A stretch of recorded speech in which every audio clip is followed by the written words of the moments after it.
O Fokker 100 teve uma péssima fama no Brasil. Em um evento no ano de 2014, o Brasil parou para ver um pouso de emergência em Brasília. E o que isso tem a ver com um restaurante temático? Senta que lá vem história.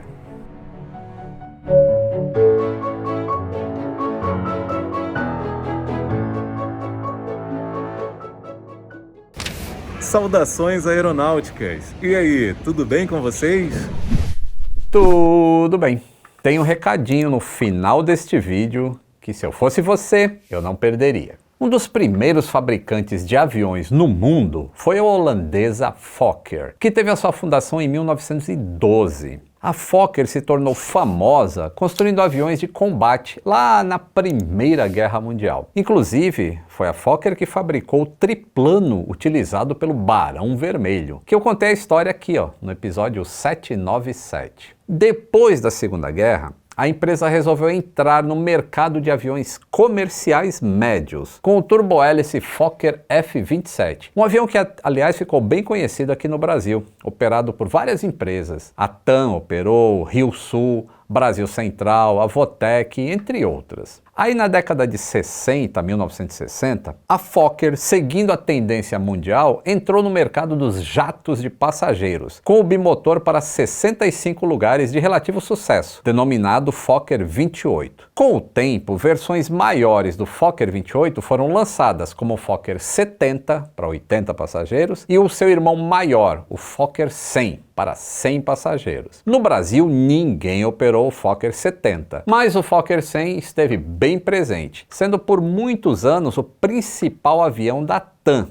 Mas ele também foi operado pela TABA e pela Oceanair, que depois viraria a Avianca Brasil. A história do Fokker 100 na TAM foi bastante conturbada, envolvido em um grande acidente no aeroporto de Congonhas, que eu mostrei aqui no episódio 1215, e vários outros acidentes e incidentes menores. Inclusive, teve um acidente duplo no mesmo dia, de 2 Fokker 100 da mesma empresa, quase na mesma hora. Eu contei no episódio 629. Isso deixou o avião com má fama perante os passageiros, tanto que a Avianca, para driblar essa imagem ruim, se referia à aeronave como Fokker MK-28. Isso era um malabarismo feito com a designação oficial do avião, que é Fokker F-28 MK-100. E falando em malabarismos, uma curiosidade. O José Efromovich, que era o presidente da Avianca na época, ele foi perguntado uma vez sobre essa mudança do nome do avião e respondeu em tom de brincadeira que o avião é meu e eu chamo como eu quiser.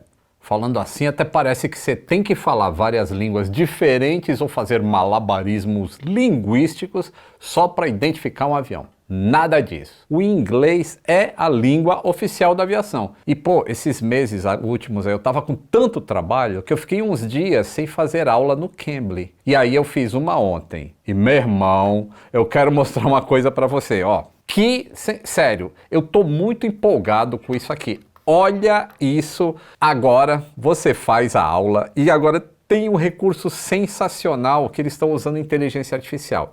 Você entra na aula aqui desse jeito, Olha, você entra na sua página e aí você vai na última professora que você fez aula, por exemplo. Aí você clica.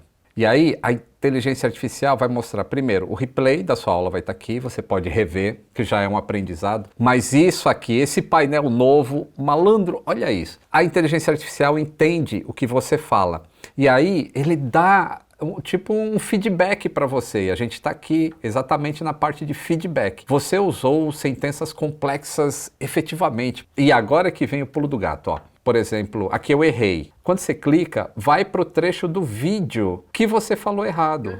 It's more nicer now, I guess. Tá vendo? Eu percebi que estava errado, mas eu falei. E ele fala, it's more nicer now, I guess. E a sugestão, it's nicer now, I guess. Por quê? Porque a palavra nicer já é uma forma de comparação. Então, more is redundante. É como você falar assim, nossa, esse é mais melhor do que aquilo, entendeu? E aí, várias sugestões de gramática. Essa ferramenta era o que estávamos esperando, Sr. Cambly.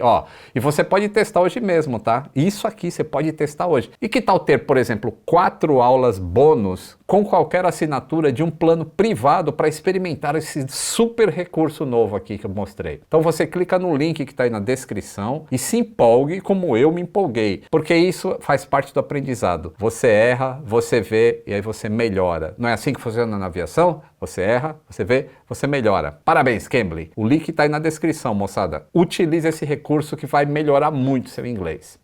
E foi um Fokker 100, ou MK-28, da Avianca, que em 28 de março de 2014 decolou do aeroporto Senador Nilo Coelho, lá em Petrolina, no estado de Pernambuco, com destino ao aeroporto JK, em Brasília. A aeronave de prefixo Papa Romeo Oscar Alpha Fox era uma das 14 do mesmo modelo que foram operados pela Avianca, sendo que a grande maioria tinha vindo da frota da American Airlines e lá eles possuíam 75 unidades. O voo de Petrolina até Brasília era o voo 6392 e a tripulação que estava fazendo esse voo era bastante experiente, com o comandante Eduardo Verli tendo mais de 3.000 horas de voo no Fokker 100 e o primeiro oficial mais de 2.800 horas. No Oscar Alpha Fox estavam, além dos pilotos, 3 comissários e mais 44 passageiros. A decolagem ocorreu às 14h52 no horário local, com o primeiro oficial pilotando e o comandante atuando como piloto monitor. O tempo estava bom, com céu claro e boas condições para um voo visual.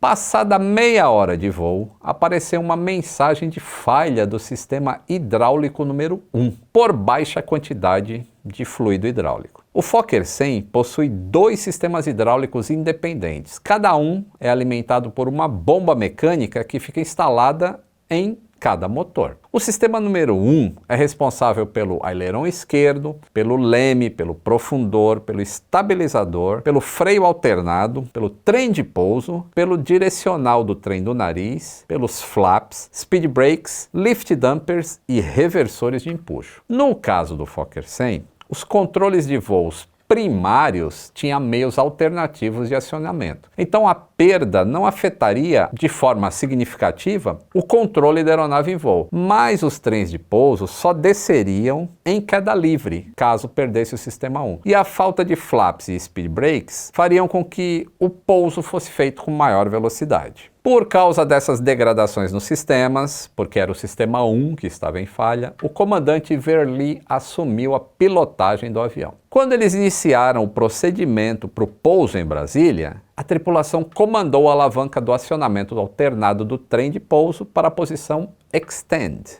Quando isso é feito, as travas mecânicas que mantêm os trens recolhidos são abertas e os trens acabam caindo por gravidade, assim eles abaixam por queda livre mesmo. E aí no painel do avião existe uma luz azul que se acende na alavanca do acionamento normal do trem de pouso, que avisa que ele está em trânsito. E quando ele baixa totalmente e trava na posição, aí acende uma luz correspondente a cada perna do trem de pouso. Então são 3 luzes verdes. E quando isso acontece, a luz azul se apaga. Mas no voo 6392, a luz azul não se apagou. As luzes verdes dos trens principais, que eram os traseiros, se acenderam, mas o trem do nariz não acendeu a luz verde. Isso significava ou que ele não havia baixado ainda, ou que ele não tinha travado embaixo. Em qualquer dos casos, a tripulação não poderia contar com aquele trem. Então a tripulação chamou o controle de tráfego aéreo de Brasília e declarou que iria fazer um pouso de emergência sem o trem do nariz. E solicitou apoio dos bombeiros e informou antes que iria efetuar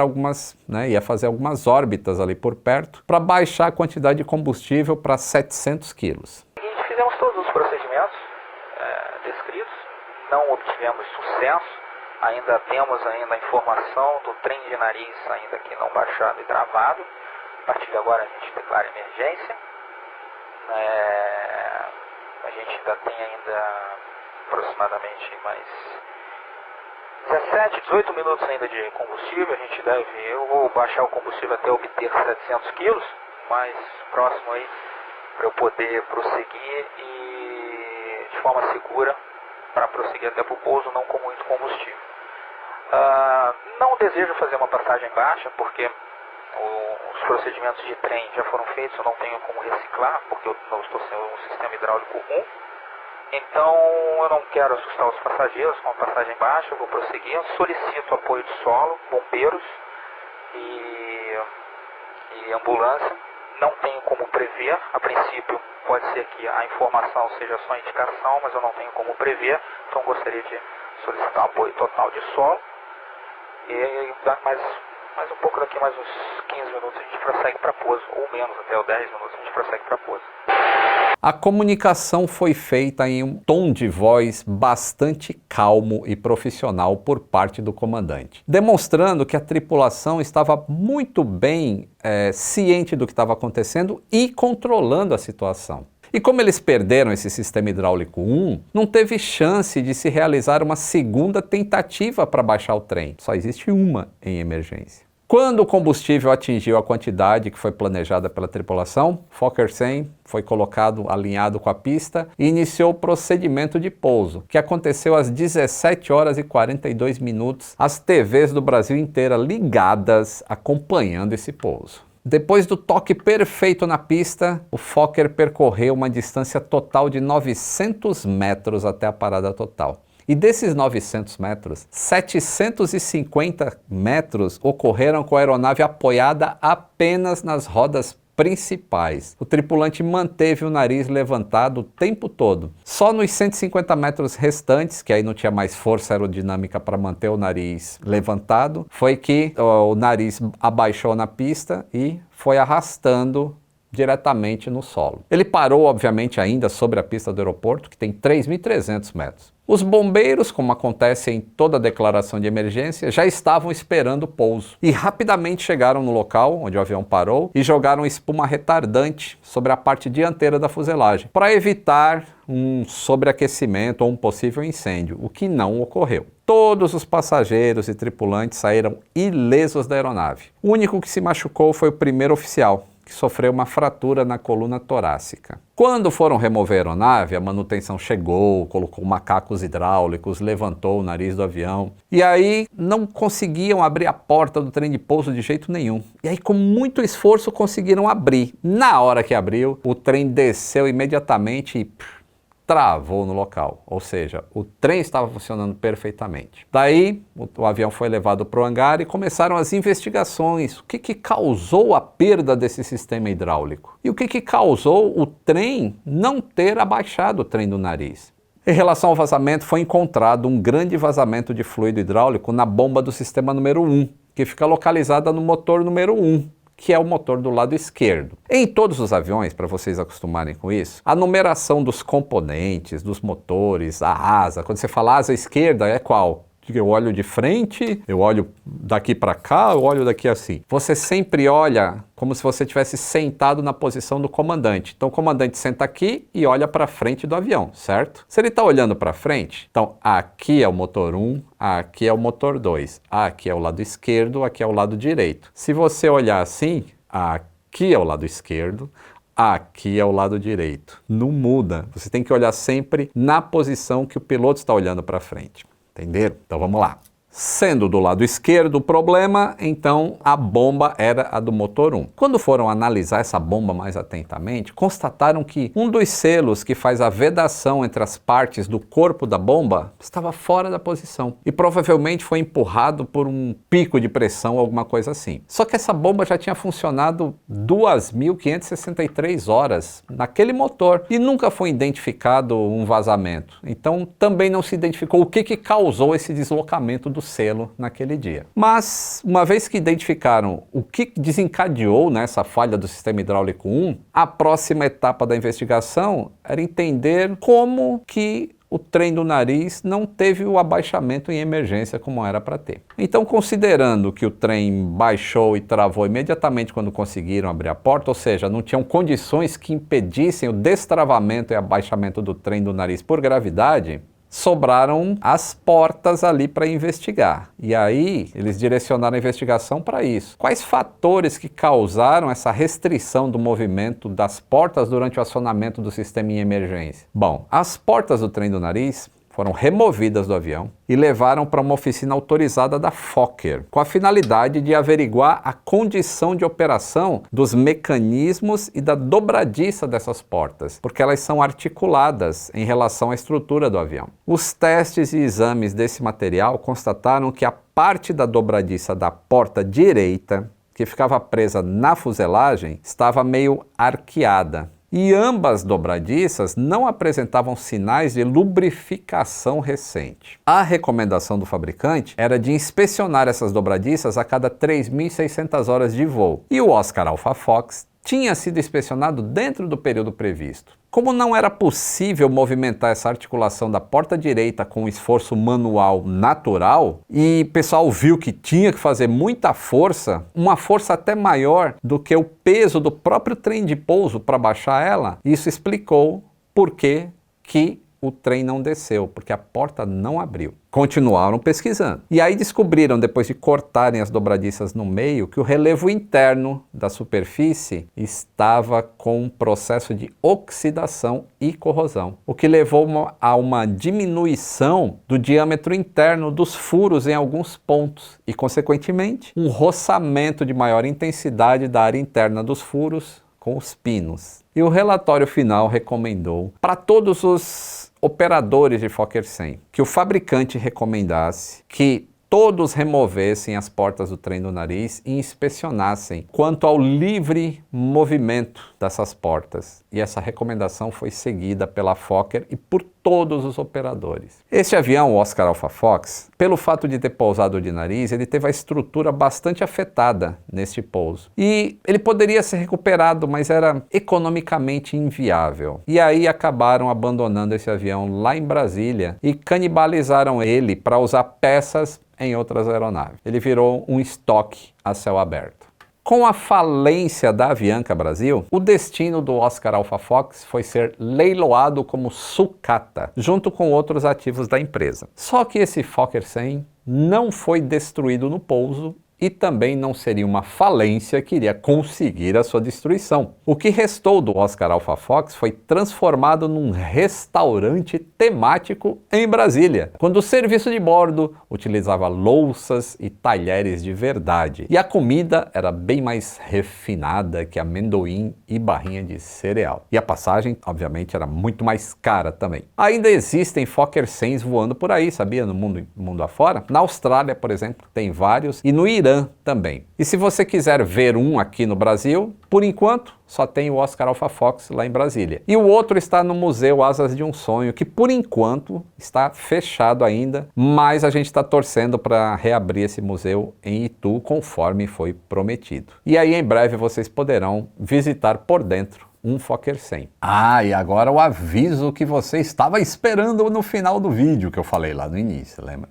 Bom, depois de 3 anos estacionado nos 2 milhões de inscritos, parece que muito em breve vamos finalmente comemorar essa virada. E claro que a gente sempre pensa em como fazer você, que me acompanha há tanto tempo, fazer parte disso. Então, para comemorar esses 3 milhões, a gente vai trazer 3 pessoas aqui para o Lito Group, em Guarulhos, em São Paulo, para passar um dia inteirinho comigo e com a minha equipe aqui do Lito Group. A gente vai gravar um vídeo para o canal, a gente vai fazer um tour nas instalações, com vários segredinhos que só quem vem pessoalmente pode saber. A gente vai almoçar juntos, vocês vão acompanhar uma reunião de pauta para entender como funciona. É um dia repleto de coisas boas para ficar na memória. E se você que ganhar não for de São Paulo, não tem problema. A gente vai arcar com o custo da sua passagem, de avião, claro. Como é que vai funcionar? A primeira pessoa vai ser definida hoje, já.